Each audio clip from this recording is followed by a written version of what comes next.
Arestado ang isang lalaki na sangkot umano sa kasong carnapping at pagpatay sa Maynila. Nahuli siya habang gumagamit pa umano ng ilegal na droga. Wala siyang pahayag. Live mula sa Maynila, may unang balita si Jomer Apresto. Jomer.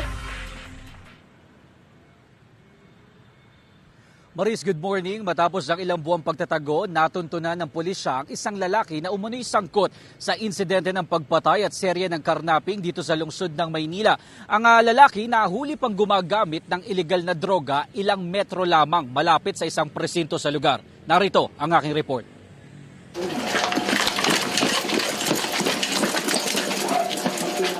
Sinalakay ng mga tauhan ng Baseco Police Station ang bahay na ito sa Maynila, kung saan nagtatago raw ang subject ng operasyon na si alias Ismael.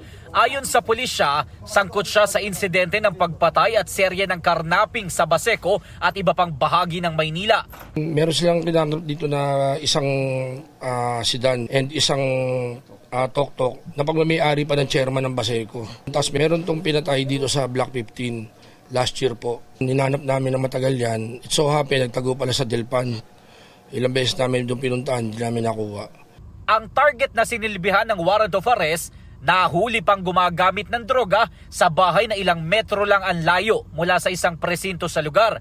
Kasama niyang nahuli ang isa pang lalaki na itinuturo na kasabwat niya sa paggamit ng ilegal na droga. Nakuha sa operasyon ang 2 revolver, ilang sachet ng umano'y shabu, kutsilyo at isang susi ng kotse.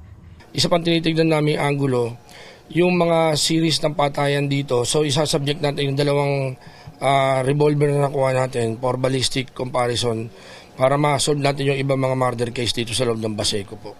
Mananatili muna sa kustodiya ng Baseco Police Station ang akusado habang hinihintay ang commitment order ng korte. Mahaharap ang mga naaresto sa reklamong paglabag sa Comprehensive Law on Firearms and Ammunition, paglabag sa Omnibus Election Code at paglabag sa Dangerous Drugs Act of 2002. Wala pa silang pahayag sa ngayon.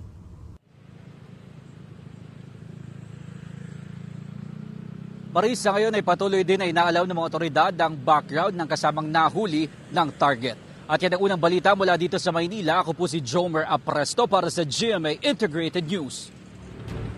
Gusto mo bang mauna sa mga balita? Mag-subscribe na sa GMA Integrated News sa YouTube at tumutok sa unang balita.